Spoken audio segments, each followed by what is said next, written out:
Alors je vous remercie d'être déjà venu parce que c'est pas toujours facile de faire une conférence sur la formation. Alors le terme conférence est peut-être un terme très important ou dépassé ou je sais pas.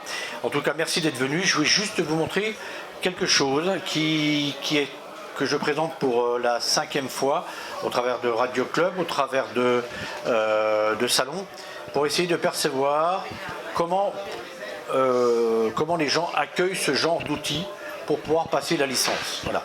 C'est pas quelque chose de révolutionnaire, loin de là, mais c'est un outil archi complémentaire, très complémentaire de ce que font déjà beaucoup d'OM au travers des radioclubs. On va y revenir. Voilà. Alors on l'a appelé prof radioamateur, on n'a pas trouvé d'autres mots, mais ça nous paraît assez intéressant.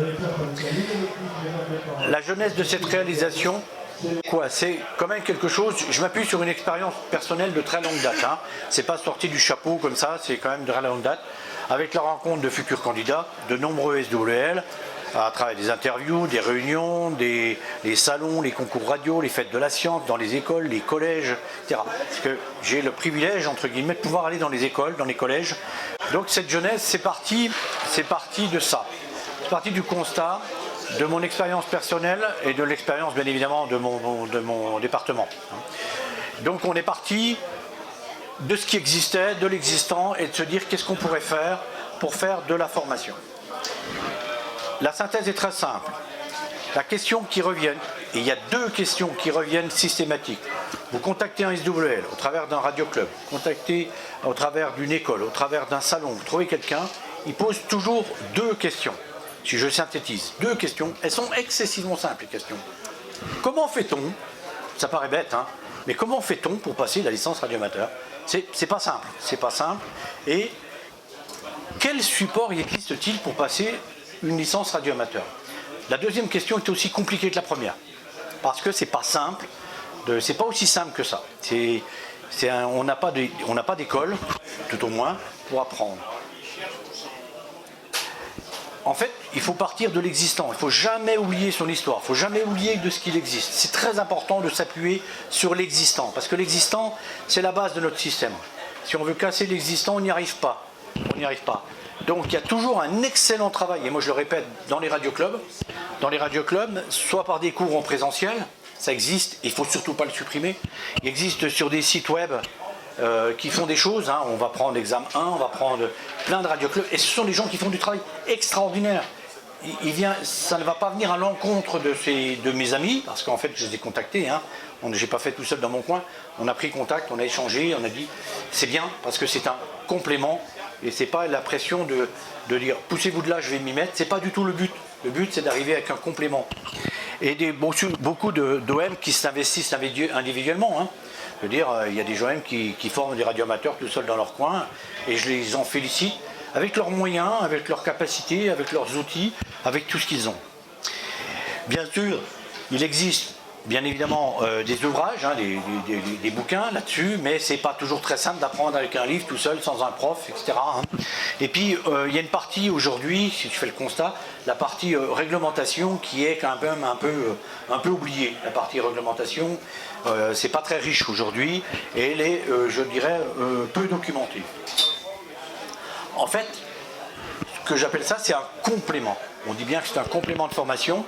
C'est ajouter au candidat un outil simple, ludique et complémentaire, comme je viens de le dire, utilisable par tous, mais vraiment par tous. On a fait des tests avec des 3e, des 5e, des 4e, puis un peu plus âgés. On a 3 SWL qui sont entre 25 et 28 ans, là, qui sont intéressés parce que ça leur permet de voir un peu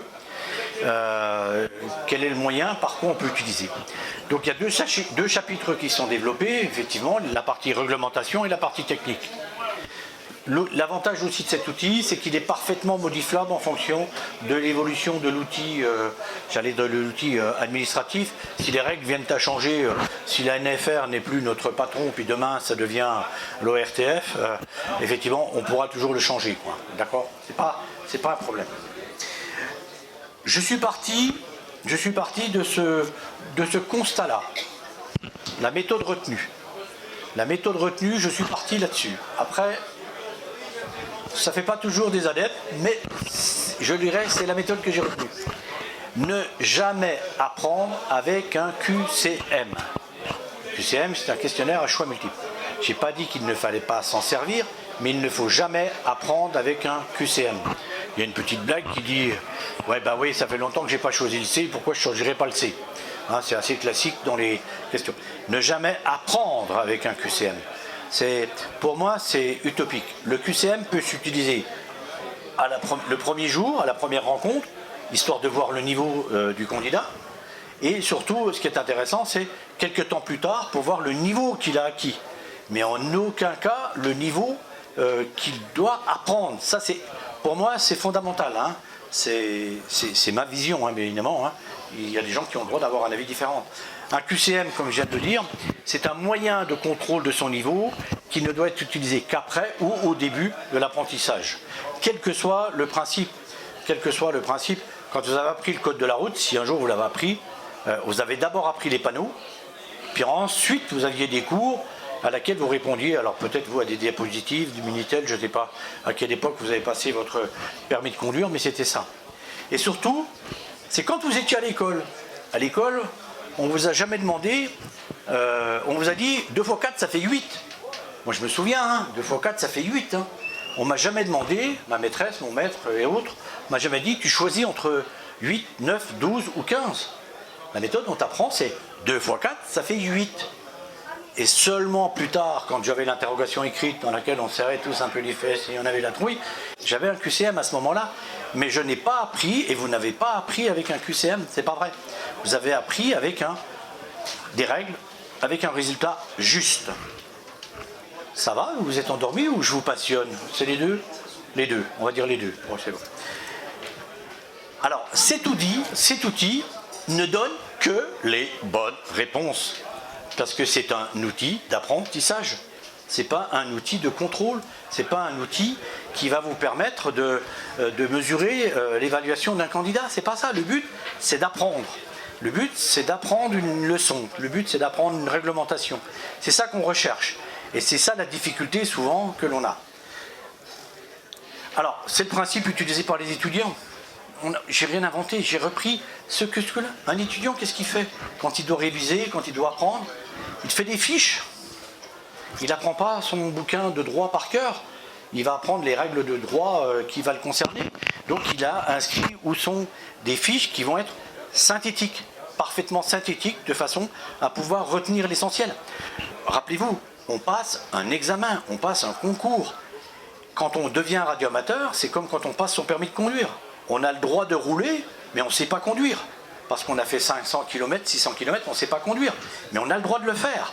L'avantage d'un radioamateur, c'est qu'au bout de quelques temps, quand j'aurai construit, je pourrai m'inscrire à l'UFT, je fais un peu de pub, merci, je profite, on s'arrangera après, je fais un peu de pub, mais c'est la façon aussi d'apprendre le morse demain. Et demain, moi ce que je savais à l'âge de 16 ans quand j'ai passé ma licence, qui a fait plus de 50 ans aujourd'hui, donc vous imaginez mon âge, c'est facile à faire. Donc j'ai 50 ans, c'est facile, mais il y a 50 ans, je ne connaissais rien. J'ai eu le droit, j'avais mon permis de conduire, d'aller sur les ondes. Et c'est ça qu'on cherche à obtenir. Et après on va rencontrer, puis on va se spécialiser dans la télévision, la radioastronomie, pourquoi pas, la télégraphie, pourquoi pas, le numérique, pourquoi pas. Mais il faut d'abord avoir ce sésame qui donne la licence. D'accord. Et puis, bon, ça c'est important, je reviendrai là-dessus. Si on veut apprendre pour passer un concours, pour passer un examen, il faut réviser méthodiquement et régulièrement. Si vous faites, ça ne marche pas de réviser la dernière semaine, j'y crois pas, à part le gars qui est déjà dans la branche, qui connaît déjà beaucoup de choses et qui peut se permettre de réviser que la réglementation, par exemple. Alors, prof radioamateur, c'est quoi? C'est un chapitre avec la partie réglementation qui comprend 46 planches classées par chapitre de couleur jaune. Pourquoi de couleur jaune? Je les ai mis de couleurs différentes pour ne pas les mélanger, tout au moins pour facilement les trier, pas les mélanger. Qui répond, c'est pas une blague, presque à toutes les questions posées à l'examen. C'est pas une blague, on a beaucoup travaillé avec les radioclubs là-dessus et par expérience, par retour d'expérience, on voit les questions qui sont posées. Et c'est la même chose pour la partie technique avec 84 planches. Je vous rassure, on va voir, c'est pas parce qu'il y en a 46 et 84, ça ne fait que 150 pages d'un bouquin finalement. Un bouquin de 150 pages, c'est ridicule, hein, ça ne représente rien en taille. Voilà, j'espère vous avoir appâté. Puis je vais vous montrer un peu quelle est la composition de ce qu'on a appelé prof radioamateur. Ça n'a rien d'innovant techniquement, mais c'est surtout un peu innovant. On revient à des bases pour l'apprentissage de la licence. Voilà. La malaise, c'est... La voilà. Non, je vais essayer de la fermer. Voilà. Voilà. C'est ça, c'est pas plus gros que ça. C'est que ça. C'est pas, si vous êtes déçu, on peut mettre une plus grosse valise, mais ça n'aura pas la même valeur. C'est que ça. D'accord? Avec, qu'est-ce qu'il y a dedans? Il y a une partie en partie basse, ici. Une partie qui comprend donc une rangée de LED alors à ma droite, d'accord? Et vous, à votre gauche, si chacun, hein, on est d'accord? Un stylo magnétique qui est caché dans la poignée, ici, un petit stylo, tu vois, c'est plus la même, hein. 16 LED, un tableau où on va pouvoir déposer des fiches, on va en parler.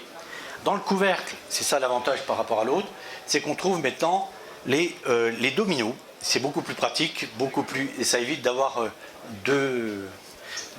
Ça a été une demande très forte de la clientèle, parce qu'avant j'avais deux boîtes. On m'a dit non, c'est pas bien. C'est trop bien, il faut tout mettre dans la même boîte. Donc j'ai beaucoup travaillé, c'est pas une blague. Et donc on a une partie où il y a 27 dominos qui s'emboîtent à la façon d'un puzzle qui va permettre d'apprendre les synoptiques. Les synoptiques sont toujours un truc assez compliqué à apprendre, pas facile. Et là il y a une méthode mémotechnique, mémovisuelle qui permet d'apprendre. J'ai fait le test avec mon petit-fils et ma petite-fille de 5 ans et 8 ans. Ils y sont arrivés. Je ne vous poserai pas la question des fois que vous n'y arriviez pas. Pardon, c'était... Voilà. Il y a quelque chose d'aussi intéressant, il y a un mode d'emploi, d'accord, mais il y a aussi ce que j'appelle une méthode d'apprentissage, mais surtout un programme d'apprentissage. Il y a une proposition de programme. Proposition de programme qui peut être adaptée à la vôtre. C'est-à-dire qu'il y a une proposition, c'est une base, mais vous vous dites, ben moi je suis hyper doué, je connais bien les résistances, ce chapitre-là je le raye. Je ne connais pas les condensateurs, celui-là je vais y travailler plus. Je ne connais pas la réglementation, ça je vais y travailler plus. Donc j'ai vu une proposition avec un classement qui n'est pas une difficulté d'apprentissage, mais surtout qui est liée à une quantité d'informations qu'il faut retenir. Autant le code des couleurs est simple à apprendre, autant les bandes de fréquences sont pas compliquées à apprendre, mais il y a moult d'informations à apprendre. Et il faut peut-être plus de temps à ce moment-là. D'accord ? Donc là, je voulais un peu présenter. Donc c'est la boîte, donc on l'appelait prof radioamateur. Si quelqu'un trouve un nom plus percutant, pourquoi pas. On a cherché, on a fait un brainstorming. Bon, on n'a pas trouvé autre chose. Donc on le voit sur la droite, donc les dominos pour les synoptiques, le plateau de LED avec les questions-réponses, et puis le stylo magnétique. C'est tout simple, hein, c'est tout simple. Alors là, je vais passer à la diapositive. Bon, c'est ce que je vous disais, il y a la méthode d'apprentissage, comment apprendre. Ça, je ne l'ai pas inventé, c'est la règle les 1-1-1-1, les 5-1, une fois par jour, une fois par semaine, une fois par mois, une fois par an, etc. etc. C'est une méthode. Donc il faut choisir cette méthode. Est-ce que je le fais tous les jours, tous les 2 jours? C'est une méthode. Vous lisez ce texte et c'est vous qui vous dites, ah, en tous les cas, une chose est sûre, pas plus de 10 minutes par jour. Pas plus de 10 minutes par jour avec ça. Ça ne sert à rien parce que vous n'aurez pas les possibilités d'enregistrer plus d'informations. Parce que vous avez cette information-là enregistrée, mais dans votre vie courante, vous avez déjà une tonne d'informations. Les courses, aller chercher les petits enfants, ça ne sert à rien. Donc 10 minutes par jour. J'ai fait un programme pour l'instant, là j'ai fait une étude, c'est sur 6 mois, pour quelqu'un qui part de, non pas de rien, mais qui n'a pas de connaissances, on va dire. Peu de connaissances, sur 6 mois. Quelqu'un qui a de la connaissance, il peut largement le faire en 3 mois. Largement. Hein. Voilà. Donc il y a la méthode. Ensuite, les fiches se comprennent, c'est ça. Les fiches, j'ai essayé de faire des fiches. Quelle est la définition d'une station radio? Définition et suffixe. D'accord? Qu'est-ce qu'une station fixe? Une station fixe, légalement, c'est dit, c'est la station, en clair, c'est là où vous payez vos impôts. C'est la question qui est posée à l'examen. Hein. C'est le domaine fiscal.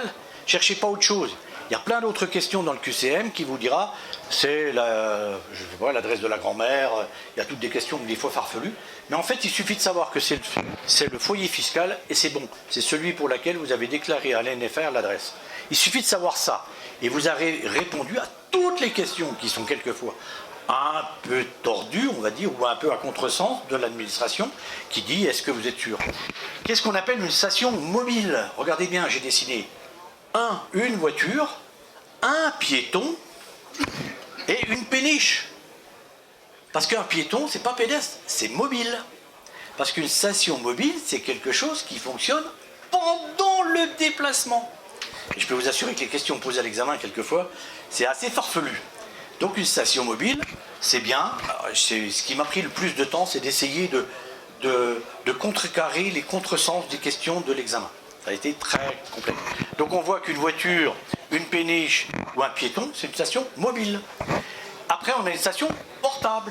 Station portable, tout bêtement, une station portable, c'est une station qui ne peut fonctionner qu'à l'arrêt, à un autre endroit que l'adresse fiscale que vous avez déclarée sur votre feuille d'impôt. C'est pas plus compliqué. Une fois que vous avez ça, vous n'avez rien d'autre à apprendre. Vous avez répondu à toutes les questions. Et ce qu'on appelle une station maritime mobile, il faut savoir que maritime mobile, il faut être simplement à 12 000 des côtes. C'est tout. Vous n'avez rien à apprendre par cœur. Et ça, si vous faites ça 10 minutes par jour, je veux dire que vous allez vite. Parce qu'il y en a quelques-unes, ça va très vite à apprendre. Et là, j'ai créé ces 46 fiches. Il y en a 46, autant que je me souvienne. 46 fiches qui sont sous ce format-là, qui répondent aux questions qui sont posées par l'administration, qui sont des questions pas forcément idiotes, elles sont judicieuses. Quelquefois, dans un QCM, il y a toujours la question farfelue, il y en a toujours une qui est hors course, qui parle des choux-fleurs alors qu'on est dans les fleurs, c'est le cas de le dire. Mais il y en a 3 autres qui restent ambigus. Il suffit simplement de savoir la question de base, et je vous assure qu'on a fait le test, ça marche. Ça marche vraiment. Les dominos. À quoi servent les dominos? Les dominos, en fait, en bas de la fiche, vous avez ici le synoptique d'un appareil à modulation d'amplitude. D'accord? Le RF, c'est comme ça que ça s'appelle, c'est pas l'ampli HF, c'est pas HF, c'est RF. C'est radiofréquence, et le BF, ça n'existe pas. C'est le AF, c'est audiofréquence. Donc si déjà vous apprenez BF à un de vos candidats, vous vous trompez. Parce qu'à l'examen, c'est pas BF, c'est AF. C'est important de le savoir, parce que ça peut dérouter un candidat. Et donc vous avez un certain nombre de dominos qui sont là-dedans.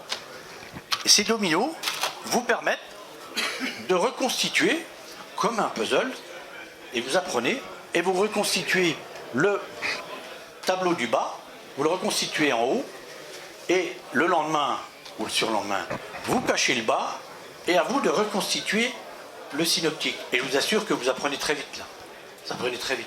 Bien sûr, on va avoir quelques cours pour savoir comment, d'où l'intérêt d'un radio-club, d'où l'intérêt d'un cours, quelquefois préliminaire, d'où l'intérêt de l'OM qui pilote.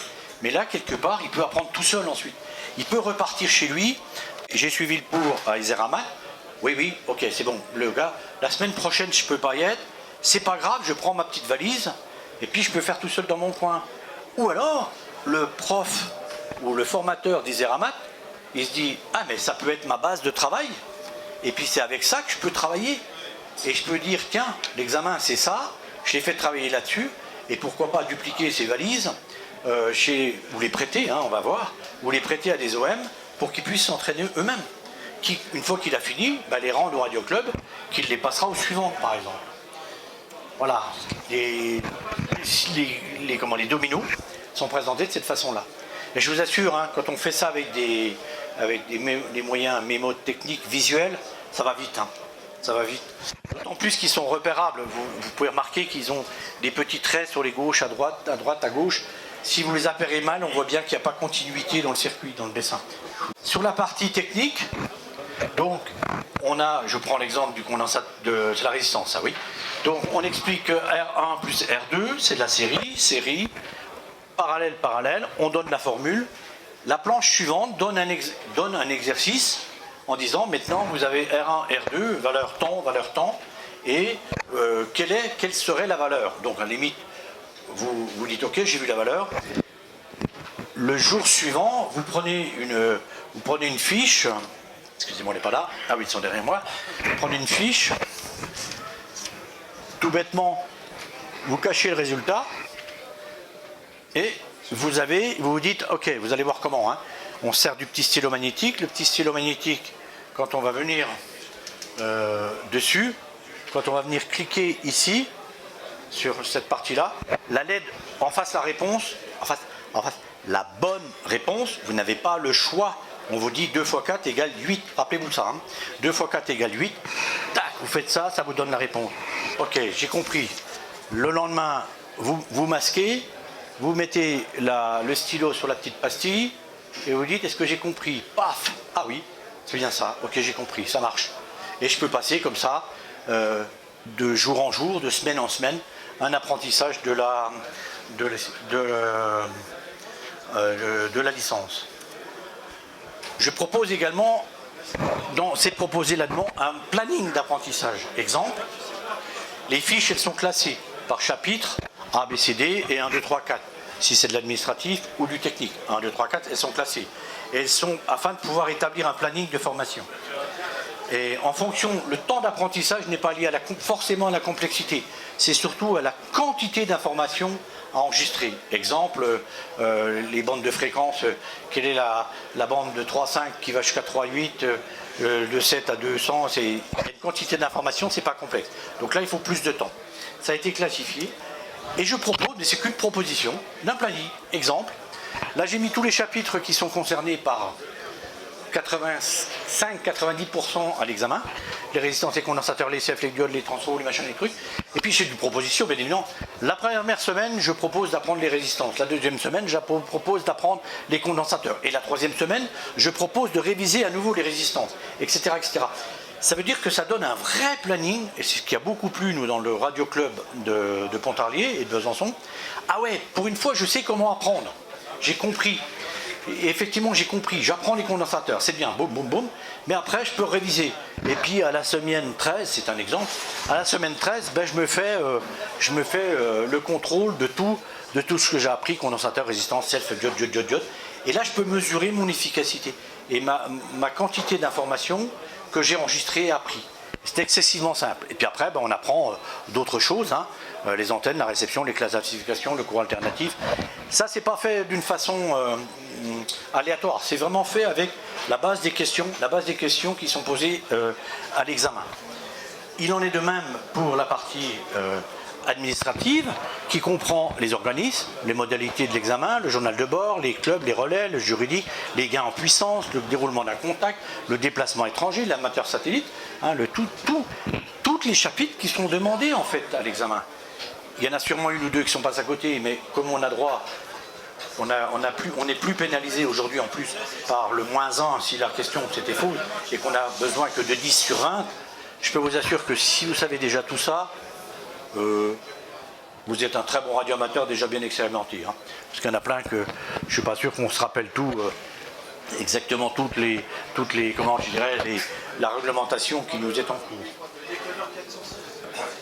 Et bien évidemment dans l'outil est proposé un truc vide qu'on peut photocopier et on peut se faire, là c'est basé sur 6 mois, mais comme je suis un expert en je sais pas quoi, en électronique, j'ai peut-être pas besoin d'apprendre les résistances, les condensateurs, les trucs, les machins, mais bon, ok, donc je dis que je n'apprends peut-être que ce que je connais pas, les classes d'amplification, les atténuations, les machins.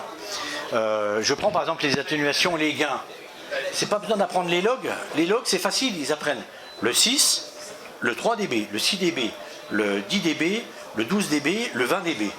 Il y a besoin d'en connaître, et puis les moins. Quand vous connaissez ces 5 valeurs de dB, ça vous suffit. Et on m'a rétorqué, mais tu ne sais pas calculer les dB, toi non plus. Toi non plus, tu ne sais pas calculer un dB. Tu ne sais pas, mais tu sais que 3 dB c'est 2 fois plus, ben ça te va bien. Ça te suffit. Et puis 20, puis 10 c'est 10, et puis 20 c'est 100.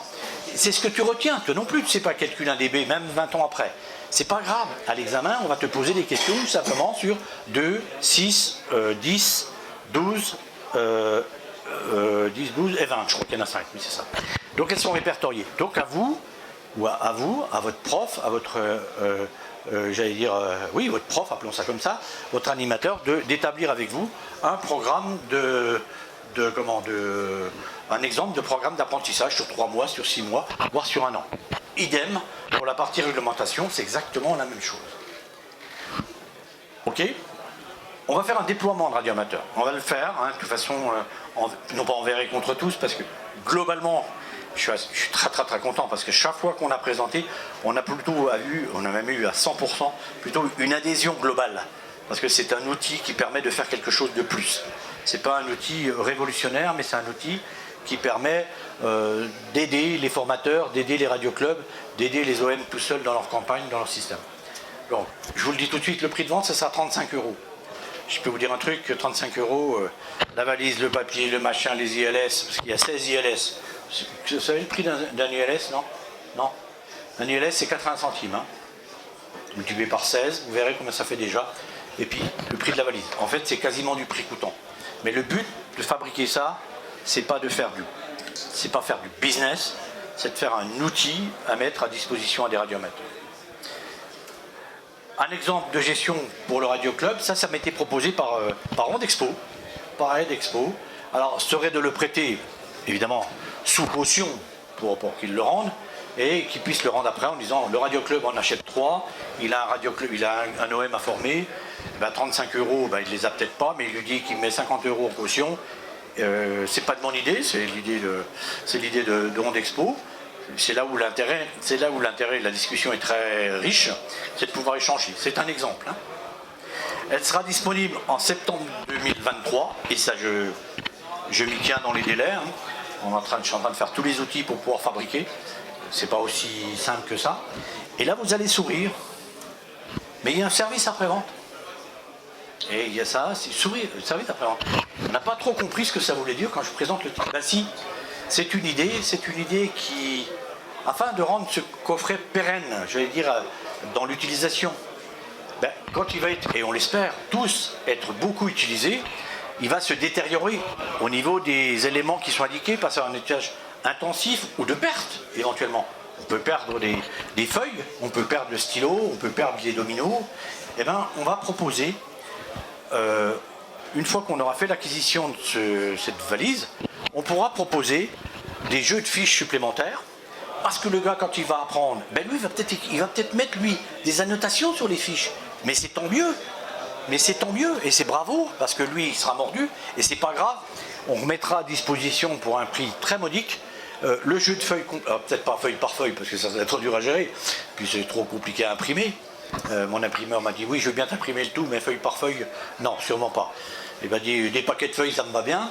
Donc on pourra acquérir soit le paquet de feuilles complet réglementation ou technique, soit le stylo, parce qu'on l'aura paumé. Il y a un aimant là-dedans, vous l'avez compris, c'est des ILS, ça, je vous l'ai dit tout de suite, ou éventuellement un jeu de domino qui aura été perdu ou détérioré, quoi. Et ça, c'est intéressant aussi. Ce qui est intéressant, c'est ce qu'on m'a dit, alors je ne sais plus si c'est au Rondexpo, je crois bien que c'est au Rondexpo, mais si on abîme des feuilles, qu'est-ce qu'on se passe? Ah, j'ai dit, ça c'est une bonne idée. Plutôt que de refaire l'acquisition complète, on va le faire. Alors, comment ça marche? Il y a 2 piles, il y a un stylo magnétique, il y a 16 ILS, il y a 16 LED, et puis il suffit d'appliquer, comme je vous l'avais vu tout à l'heure sur la pastille grise, d'une fiche technique, quelle qu'elle soit. Ah non, voilà une là. Alors je vous le dis, tous les dessins, tous les dessins copyright, c'est ma pomme, entre guillemets. Hein. Juste pour vous dire, ça fait 18 mois que j'y travaille à 3 heures par jour. 18 mois, 3 heures par jour, c'est pas une blague, vous pouvez demander à mon épouse.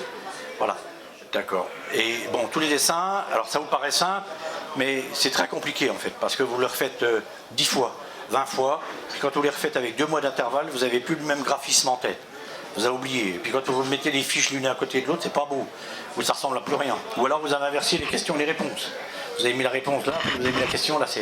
J'ai fait ce qu'on appelle le test du couillon avec mes 2 fils qui sont eux également radioamateurs. Ils m'ont dit il y a des moments tu as dû fumer une bière, papa, parce que ça va pas là. Hein, là tu dis la question, normalement elle doit être de l'autre côté. Voilà. Donc, et il y a des petites pastilles. Et c'est là-dessus qu'on vient mettre la partie inclinée du petit stylo magnétique là, et qui vient allumer la LED, et je répète, en face, la bonne réponse. Ça qui est, pour moi, c'est ça qui est primordial. Bon, j'ai pris celle-ci, hein, mais apprendre l'alphabet phonétique, bah, quand vous êtes... alors, j'ai pas mis le son, parce que ce serait un peu compliqué, mais je peux vous dire qu'on m'a donné une autre idée, c'est l'UFT, en l'occurrence. Bon, Foxtrot, vous avez compris le principe, mais au moins, je sais, avec l'orthographe exacte qui est posée, parce que la question est posée à la réglementation, je peux vous dire que tout le monde n'écrit pas Foxtrot de la même façon, y compris dans la question qui est posée par l'administration. Il y en a un, il y a un E. Donc c'est pas celle-là la bonne réponse, c'est pas celle-là, c'est pas celle-là. C'est l'autre, c'est celle qui n'a pas de E. Donc ça, c'est l'orthographe. Alors que vous allez me dire exact, je m'en fous, c'est pas exact, c'est celle qui est posée à l'examen. Moi, s'il me demande cette question-là, je veux mon examen. Il veut cette réponse-là, je lui donne cette réponse-là. Il ne faut pas se tromper. Hein. Donc voilà. Donc on a cette partie-là. Et puis, on peut apprendre de la façon dont je vous ai indiqué. Donc j'apprends en sélectionnant une diapositive avec le crayon magnétique. Donc F, OK. Et le lendemain, à J+1 par exemple, je cache la réponse. Je me mets toujours sur le F et je me dis F, c'était quoi? C'était Foxtrot. Alors, ah oui, ok, c'est Foxtrot. Alors ça marche très bien avec les codes couleurs, avec les codes QRA locator, les codes, le code Q, pardon, QRA, QRG, QRG, et voilà. Et je voudrais... Avez-vous des remarques? Alors j'espère que vous n'êtes pas trop automate. Est-ce que ça vous a plu? Alors là, il vous fait... Ouais.